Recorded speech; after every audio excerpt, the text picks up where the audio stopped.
गोविन्दाभिधमिन्दिराश्रितपदं हस्तस्थरत्नादिवत् तत्पं तत्त्वविदुत्तमौषितितले यो दर्शयञ्चक्रतु मायावादमहन्धकारपटली सत्पुष्पवन्तौषधा तौ श्रीरूपसनातनौ विरचिता श्चर्यौ सुवर्यौ स्तुमा अद्वैत प्रकटीकृतो नरहरि प्रेष्ठः स्वरूप प्रिय नित्यानन्द सखः सनातन गति श्रीरूपहृत्केतन लक्ष्मी प्राणपति गदाधर रसोल्लासी जगन्नाथ भू सांगपांग सपार्षद सदयता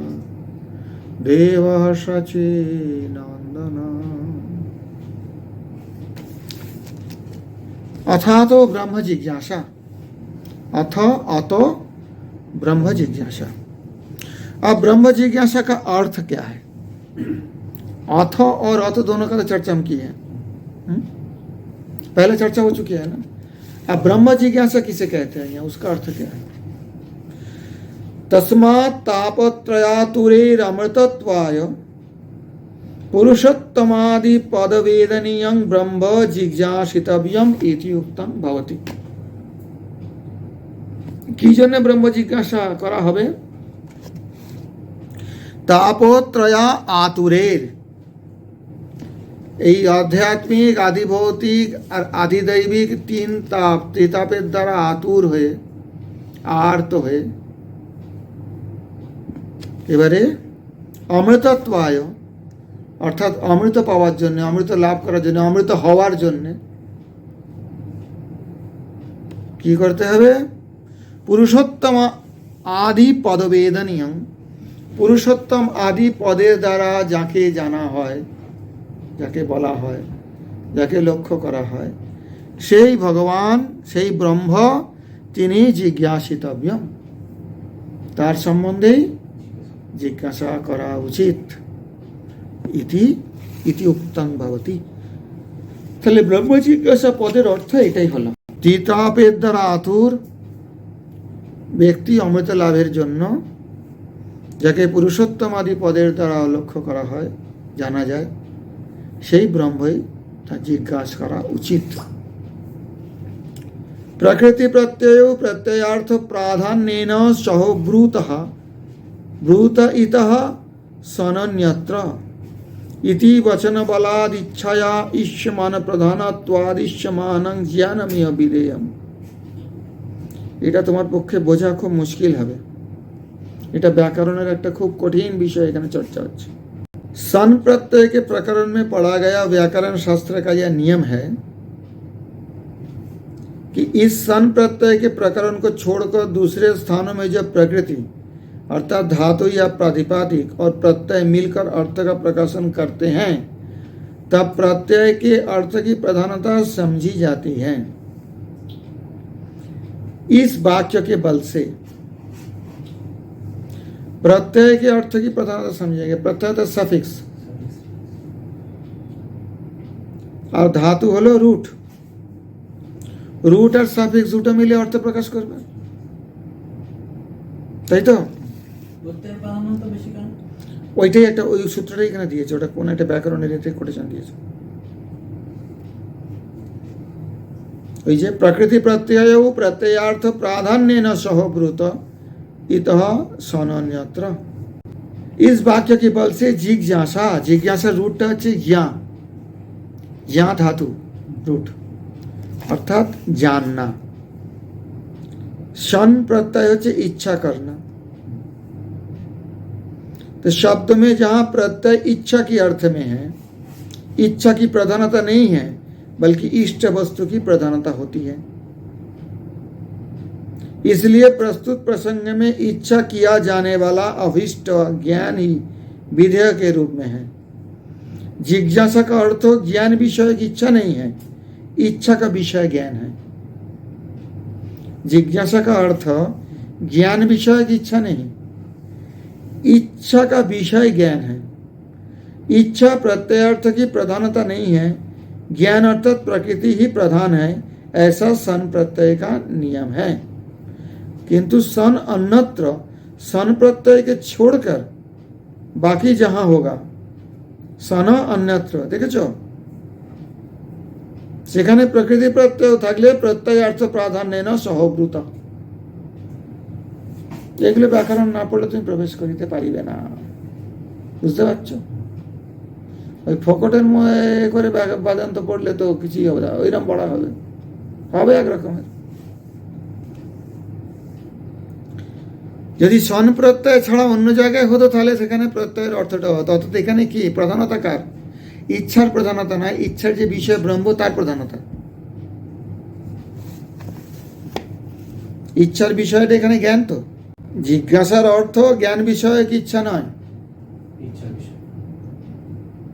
ইচ্ছার বিষয় জ্ঞান, ইচ্ছার বিষয় যে জ্ঞান। তো এখানে সন প্রত্যয় যোগ হওয়ার জন্যে ইয়া এই ধাতুর উঠেতে, এই ধাতুর এতে এখানে জানার ইচ্ছা করছে। জিজ্ঞাসা মানে জানার ইচ্ছা।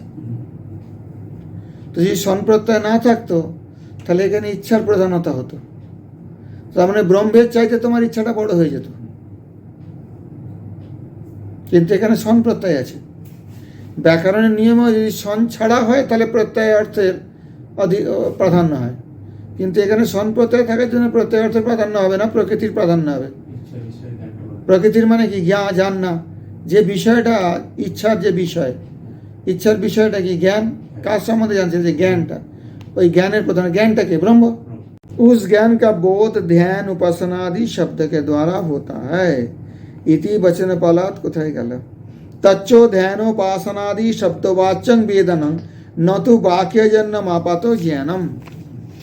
তো জ্ঞানটা কোথেকে পাবে? বাক্যজন্য একটা আপাত জ্ঞান, বা একজন একটা বলে দিল এটা এইরকম, একটা জ্ঞান হয়ে গেল, তাই তো? তো ব্রহ্মজ্ঞানটাকে এইভাবে পাওয়া যাবে? বলছেন না, এইভাবে জ্ঞানটা পাওয়া যাবে না, বাক্যজন্য জ্ঞান হবে না। একটা কথা বলে দিলাম ব্রহ্ম, তুমি বুঝে নিলে ব্রহ্ম কিরকম হয়ে যাবে? সেই জন্য এখানে বলছেন ধ্যান উপাসনা আদি শব্দবাচ্যং বেদনম। ধ্যান উপাসনা আদি শব্দের দ্বারা যে বাচ্য বেদন অর্থাৎ জ্ঞান, সেই জ্ঞানের কথা এখানে বলা হচ্ছে। একটা কথা শুনে নিয়ে আমি একটা লোকের সম্বন্ধে ধারণা করে নিলাম, যেরকম একটা জগতের কোনো বস্তুর সম্বন্ধে ধারণা করে নিচ্ছি, ওটা ওইভাবে ব্রহ্মের ধারণা করা যাবে না। আমি বলে দিলেই তুমি ব্রহ্মকেই জানতে পারবে না। তাই ধ্যান উপাসনার দ্বারা যে বেদন, যে অনুভব, তার দ্বারা ব্রহ্মকে জানা যাবে। এর তাৎপর্য এইটা। নত वाक्यजन्यम आपात ज्ञानम, न कि केवल वाक्य का श्रवण करने के बाद ही उत्पन्न अर्थ ज्ञान। বাক্য শ্রবণ করে অর্থজ্ঞান কিরকম হয়? গৌ, হ্যাঁ, রাম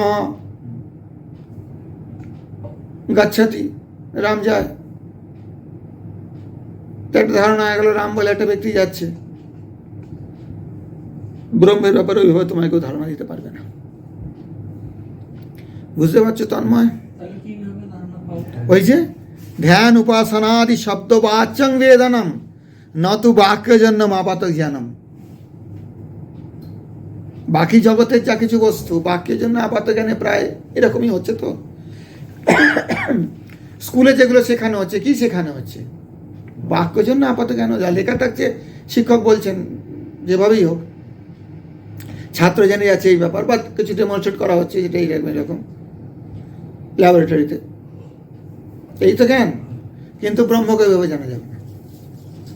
অতএব এখানে যে ব্রহ্ম জিজ্ঞাসা, এই জিজ্ঞাসাটা ওই রকম নয় কি একটা বাক্য জন্য আপাত জ্ঞানের দ্বারা ব্রহ্মকে জেনে নেবো জিজ্ঞাসা করে, কথার দ্বারা যিনি জানেন তিনি বলে দেবেন আমি বুঝে যাব, এটা হবে না।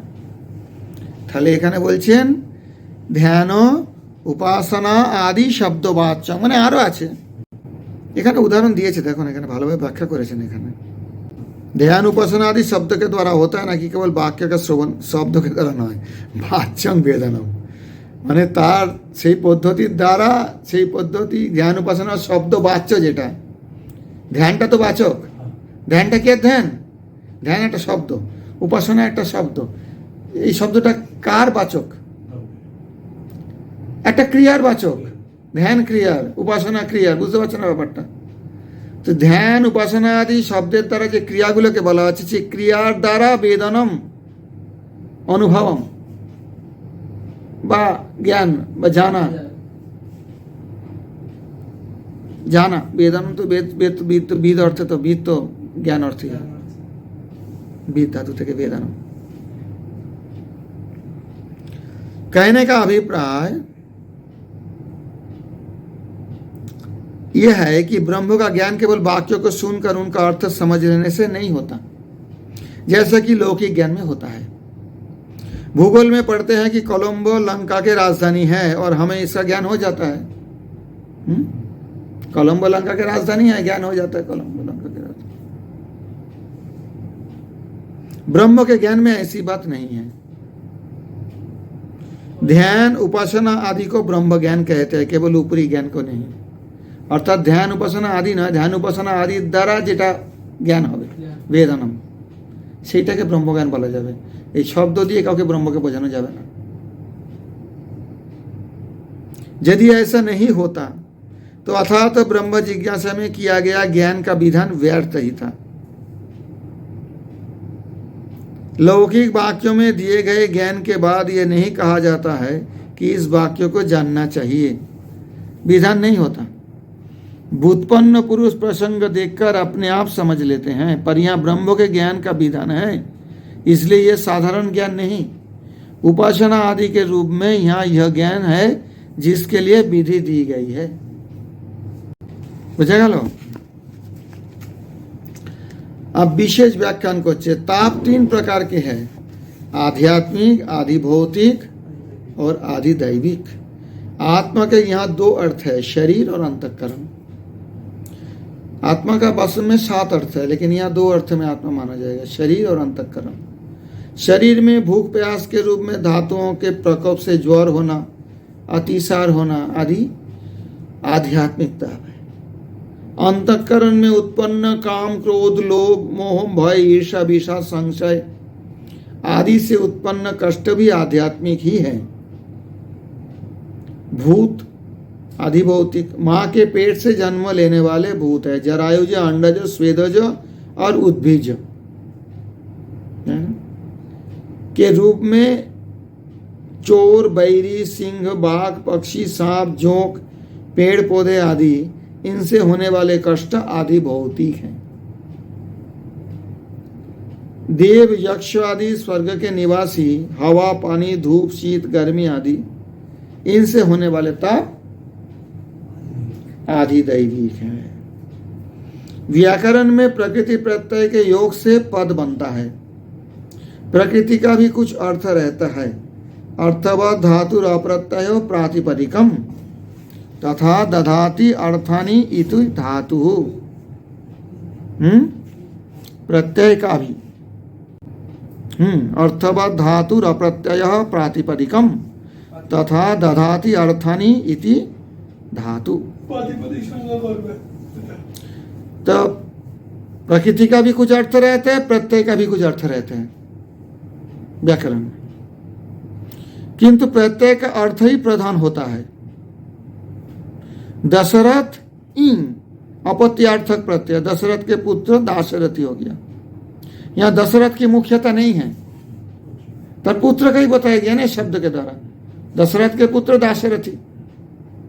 तो यहाँ जो प्रत्यय है अपत्यार्थक प्रत्यय,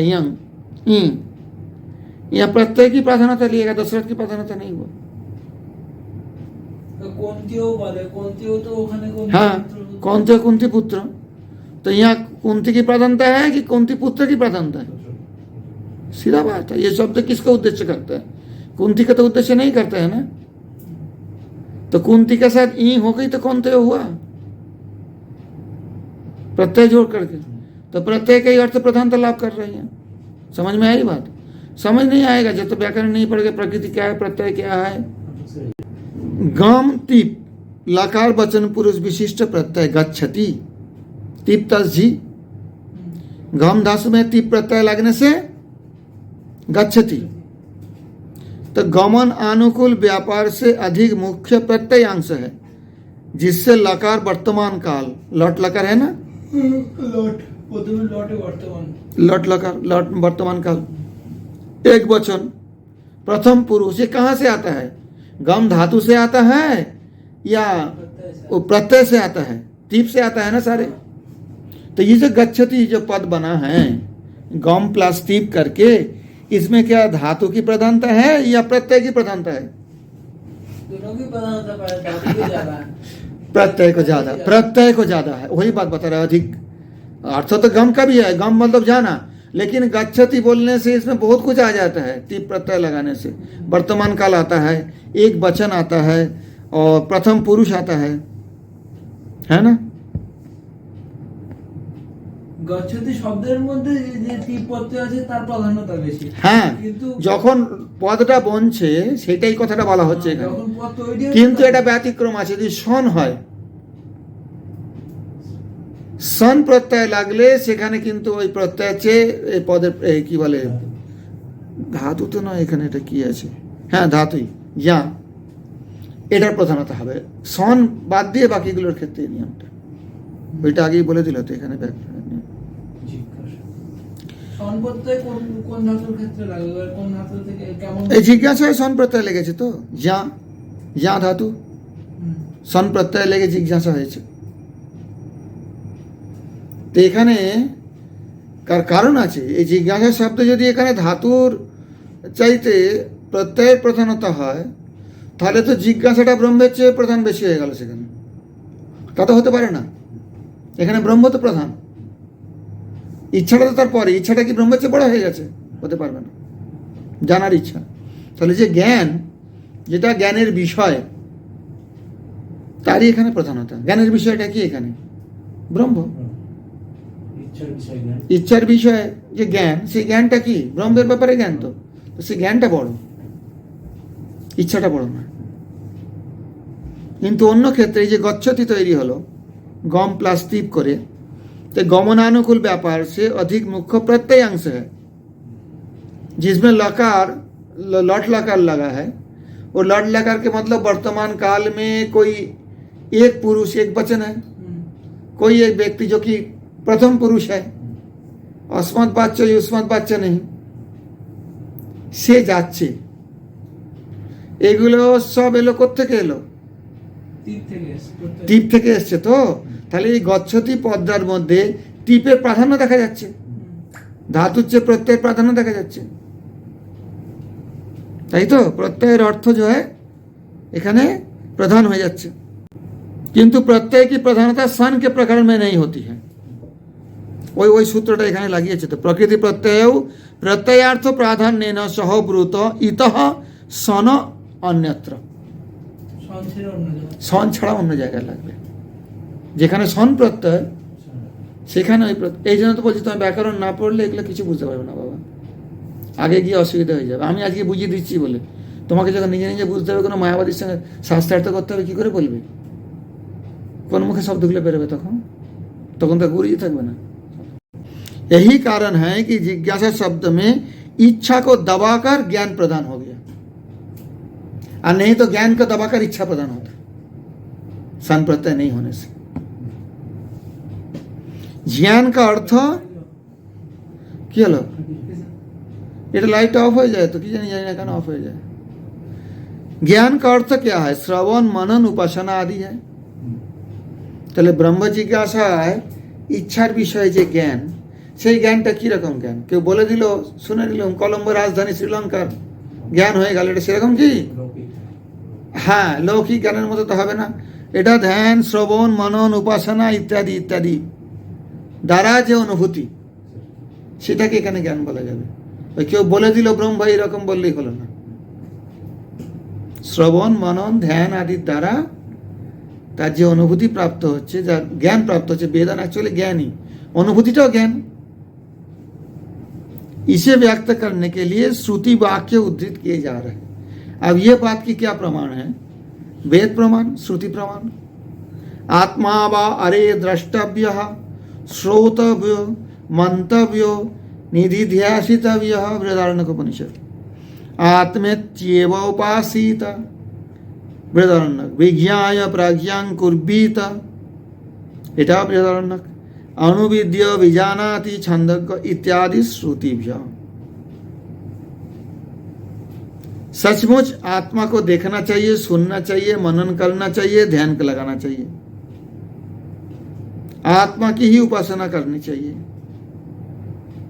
श्रवण और मनन से आत्मा को जानकर प्रज्ञा निधिध्यासन करें, श्रवण और मनन के द्वारा जानकारी विशेष ज्ञान प्राप्त करें इत्यादि श्रुति वाक्य से यह सिद्ध होता है कि ज्ञान का अर्थ श्रवण मनन उपासना आदि है। वास्तव में श्रवण मनन उपासना नहीं, श्रवण मनन उपासना द्वारा जो अनुभव वही है ना। श्रवण मनन उपासना तो क्रिया है, इसके द्वारा जो अनुभव मिलते हैं वही तो ज्ञान है ना। वेदनम ध्यान उपासना आदि शब्द वाच्यं वेदनम न तो वाक्य जन्म आपात ज्ञानम। বাক্যের দ্বারা যে আপাত জ্ঞান সেটা হবে না। কলম্বো শ্রীলঙ্কার রাজধানী বলে দিলাম আমি, তুমি জেনারেল ঠিক আছে জ্ঞান হয়ে গেল। ব্রহ্মের জ্ঞান এরকম ভাবে হবে না।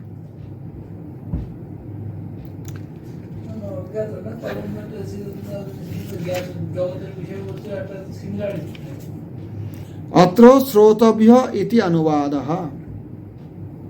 এই যে আছে না আত্মা বারে দ্রষ্টব্য শ্রোতব্য মন্তব্য নিধিধ্যাসিতব্য। तो श्रोतव्य इति अनुवादः अध्ययन विधिना सांगस्य स्वाध्यायस्य ग्रहणे अधीत वेदस्य पुरुषस्य प्रयोजनवद अर्थदर्शनात् तन्निर्णयाय स्वरसत एव श्रवणे प्रवर्तमानतया तस्य प्राप्तत्वात्। चलिए श्रोतव्य काके बोला है, की श्रवण करते हैं।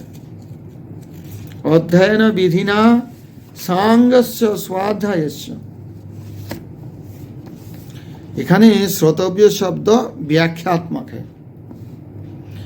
अध्ययन का विधान करने वाले वाक्य अर्थात स्वाध्याय अध्येतव्य से, इसी वाक्य से अंगों के साथ वेदों की स्वाध्याय का ग्रहण होता है। अंग कौन कौन है वेद का, मैंने बताया। शिक्षा, छंद, व्याकरण, निरुक्त, ज्योतिष, कल्प। ब्राह्मणेन निष्कारण धर्म षडंग वेद ध्येय ज्ञेयश्च। ब्राह्मणेन ब्राह्मण के द्वारा निष्कारण धर्म, कोई मतलब से नहीं, पैसा कमाने के लिए नहीं, जस ख्याति के लिए नहीं, षडंग वेद अध्यय ज्ञेयश्च। षडंग वेद माने अंग सहित, ये छठा अंग सहित वेद अध्यय अध्ययन करना चाहिए और ज्ञेय जानना चाहिए। ये सब वेद ग्रंथ ही तो है, देखो ना। निरुक्त भी है यहाँ पर, यास्को का निरुक्त मंगाया मैंने आपको। मतलब से करने से नहीं होगा, निष्कारण।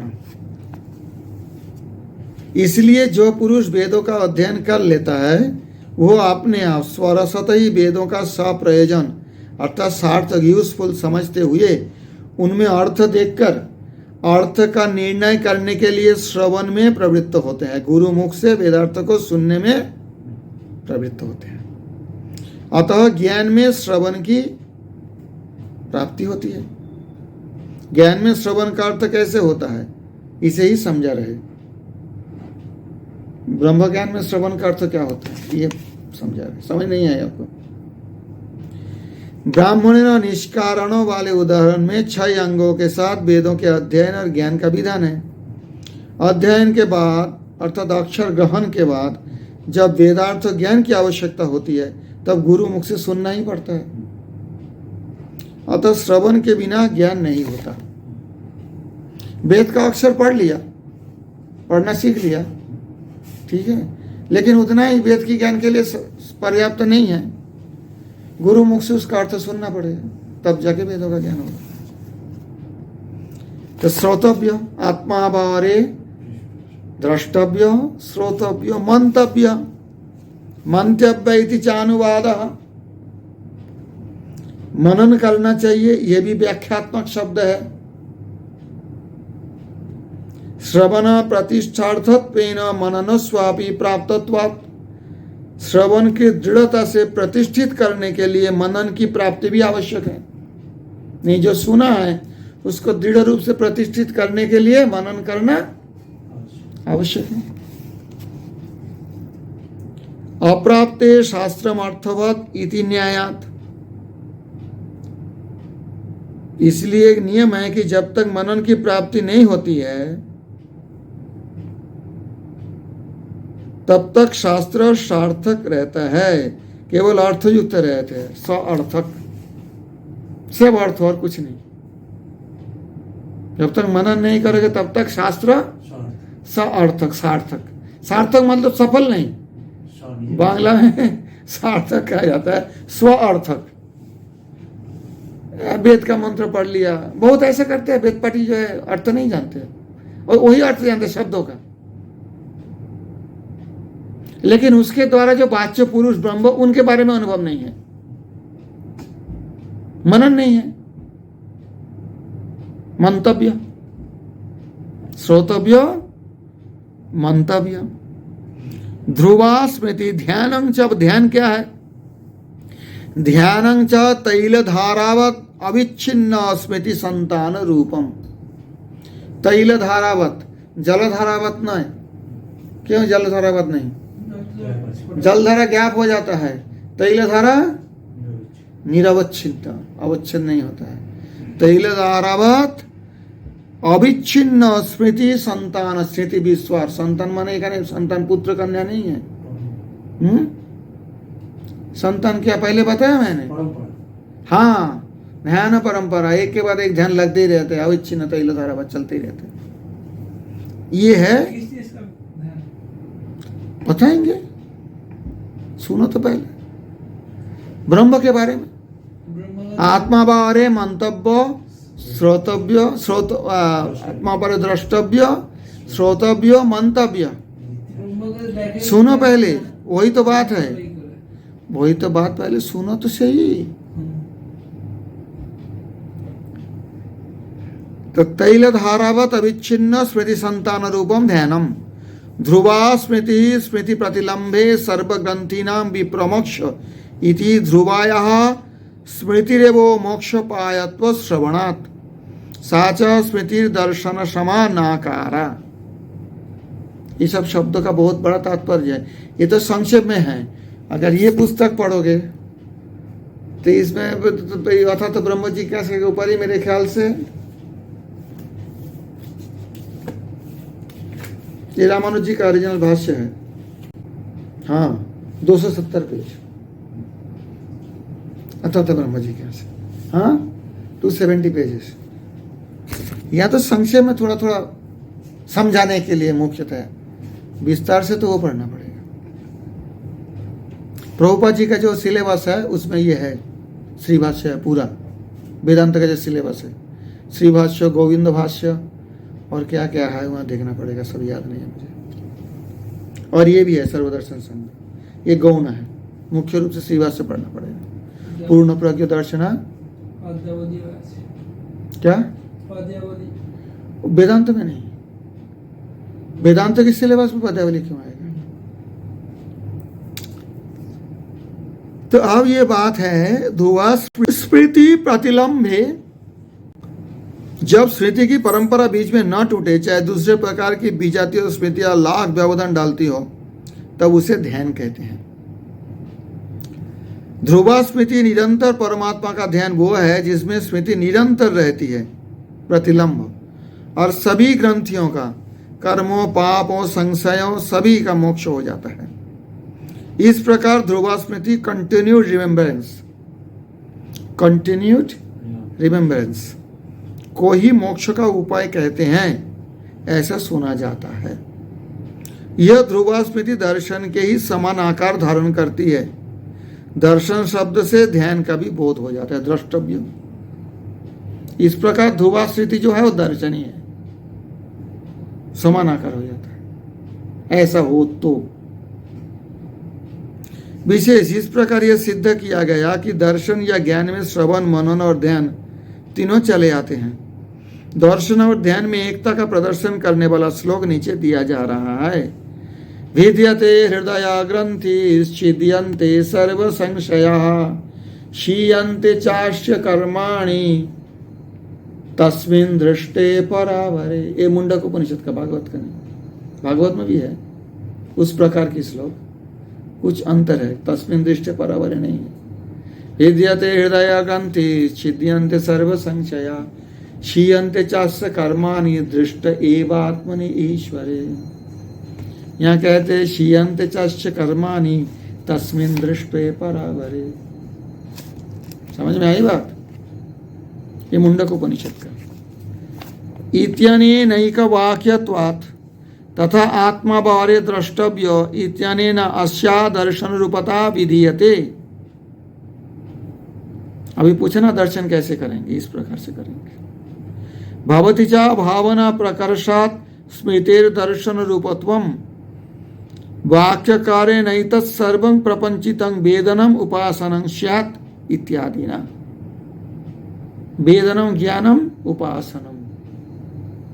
ঠিক আছে, কিন্তু ধ্যান যে করব সেটা কিভাবে করব? गुरु श्रवण, पहले श्रवण गुरु बोलेंगे इस प्रकार ध्यान करो, उसके बाद ध्यान करेंगे मनन, श्रोतव्य, उसके बाद तो मंतव्य, निधिध्यासितव्य, उपासनतव्य। जैसा बोलेंगे ऐसे ही। क्यों? मैं तो आप लोगों को ध्यान नहीं दिया, इसे ध्यान करो, मेरे साथ बैठकर इनाम करो, करते तो नहीं हो मेरे साथ, दिया कि नहीं? तो ऐसे ही होता है, गुरु बताएंगे इस प्रकार चिंतन करो, शिष्य के योग्यता अनुसार, संप्रदाय अनुसार भी कह सकते हो, क्योंकि उपासना आराध्य देवता की भी अलग अलग प्रकार के होते हैं ना। कोई नारायण उपासक जिस प्रकार ध्यान करेंगे, कृष्ण उपासक वृंदावन में कृष्ण उपासक उस प्रकार ध्यान तो नहीं करेंगे ना। ब्रह्म तो वो भी है, भी है, नारायण भी ब्रह्म है, कृष्ण ब्रह्म नहीं है, गीत स्वरूप। तो वो तो श्रोतव्य पहले ही बताया। लेकिन श्रवण का मतलब ये नहीं है कि बस, बताया ना इससे पहले।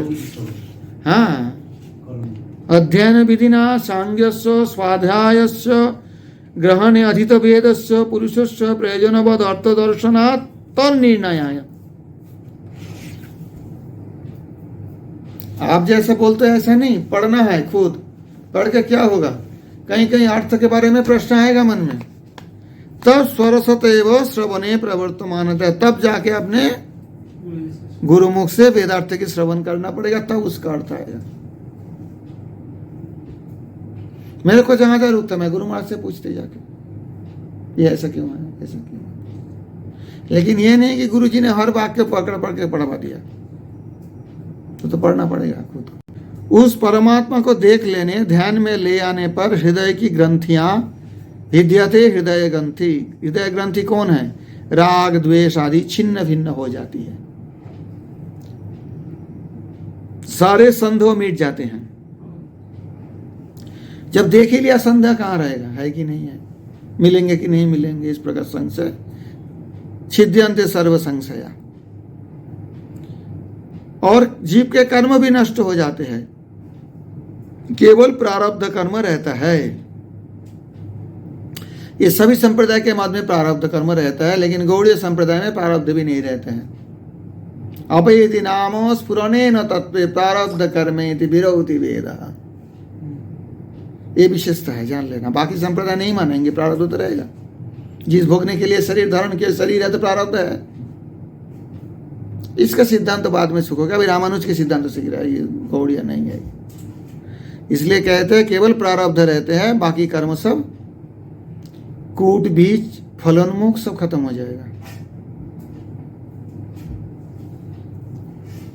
इस श्लोक में दर्शन का अर्थ स्मृति ही है, अतः दोनों वाक्यों में तस्मिन् दृष्टे परावरे समानता है। इसलिए ध्यान को भी दर्शन कहते हैं, ध्रुवा स्मृति को भी। कौन ध्यान को? ध्रुवा स्मृति, तैल धारावत अविच्छिन्न। उसी प्रकार आत्मा व अरे द्रष्टव्य बृहदारण्य की इस वाक्य में ध्रुवा स्मृति को दर्शन के रूप में लिया गया है। ये जो पता है ना, द्रष्टव्य, श्रोतव्य, मंतव्य, निधिध्यासितव्य। भावनाओं के प्रकर्ष के कारण, अर्थात भावना के विशेषता के कारण स्मृति दर्शन के रूप में है भी। वाक्यकार वृत्ति के रचयिता ने इन सबों का सविस्तार वर्णन किया है। वेदन को उपासना कहते हैं इत्यादि। वेदनम उपासनांशत, जाना था कि उपासना। हाँ, उपासना ही वेदन, उपासना ही था कि जाना। तदेव ध्यानं विशिनष्टि श्रुति ही। श्रुति में इसी ध्यान की विशेषताएं बतलाए गए। क्या बतलाए गए? कठोपनिषद कोट कर रहे हैं।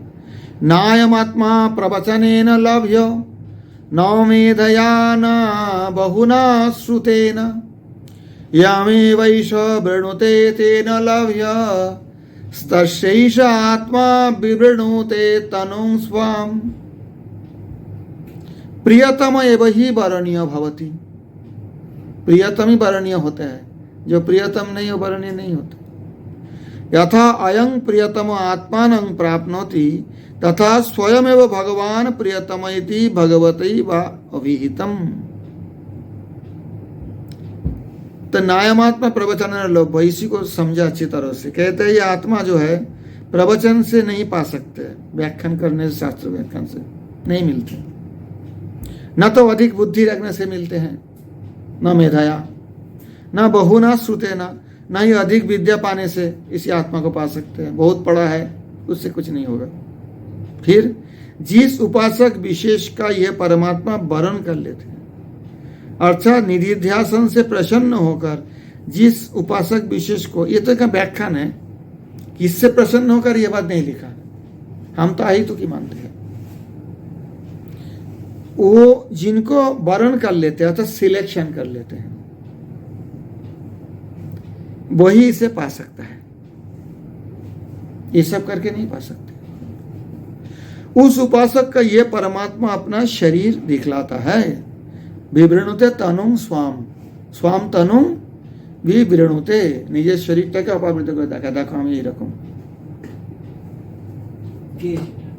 परमात्मा যাকে তে সিলেক্ট করে নেবেন তিনি, তিনি তাকে নিজেকে দেখাবেন। শরীর মানে কি? রূপ। এখানে ये कठोपनिषद में सबसे अधिक प्रिय व्यक्ति का ही वर्ण किया जाता है। सिलेक्शन करेंगे तो मिलिट्री में जितना लड़का जाते हैं सभी को ही बल है, ये बात नहीं। उनमें जो सबसे योग्य हो उन लोगों को तो सिलेक्ट करेंगे। सबको सिलेक्ट करेंगे क्या? बस समझ लो। अब उनके प्रियतम की, प्रियो की योग्यता की मानदंड कुछ अलग है। इतना भाग सकते हैं, छाती इतना हो, दांत की स्ट्रक्चर, बहुत कुछ देखते हैं, शरीर देखते हैं, भागने की क्षमता देखते हैं, रोग व्याधि है कि नहीं, ये सब विचार करके वह सिलेक्शन होते हैं। तो भगवान के पास क्या सिलेक्शन होता है? कैसे परमात्मा कैसे सिलेक्शन करते हैं? क्या हो गया उसका? परमात्मा कैसे सिलेक्शन करते हैं? सबसे अधिक प्रिय व्यक्ति का ही वर्ण किया जाता है। यह प्रियतम जिसमें आत्मा को प्राप्त करें, उपासक जिसमें आत्मा को प्राप्त करे, इसके लिए भगवान स्वयं प्रयास करते हैं। ये भगवान ने ही कहा है। तो जब इतना प्रियतम है योग जीव भगवान के लिए या ईश्वर के लिए या ब्रह्म के लिए या परमात्मा के लिए, तो कोशिश करेंगे इसको भी लाने के लिए नजदीक जीव को। प्रमाण क्या है? तेषां सतत युक्तानां भजतां प्रीतिपूर्वकं ददामि बुद्धि योगं तं येन मामुपयान्ति ते। गीता 10:10।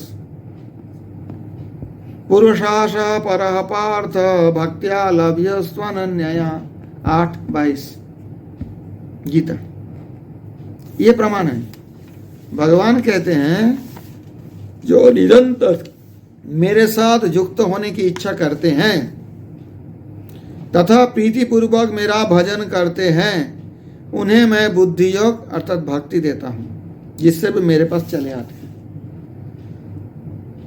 हे अर्जुन, वो परम पुरुष अनन्य भक्ति से ही पाया जा सकता है। भक्ता लभ्यस्त अनन्यया। इस प्रकार यह निधिध्यासन भक्ति का रूप धारण कर लेता है। ये जो निधिध्यासन है, उपासना, ये भक्ति का ही रूप धारण कर लेता है। समझ में आई बात? आप भक्ति का निरूपण कर रहे हैं। आप उस दिन हल्ला कर रहे थे ना, भक्ति कहाँ है, भक्ति कहाँ है। अरे देखो पहले, सुनो तो पूरा। उपाय कहाँ आ रहा है? भक्ति था। अब भक्ति का स्वरूप क्या है, भक्ति क्या है, ये आज ही न तक रहने दो।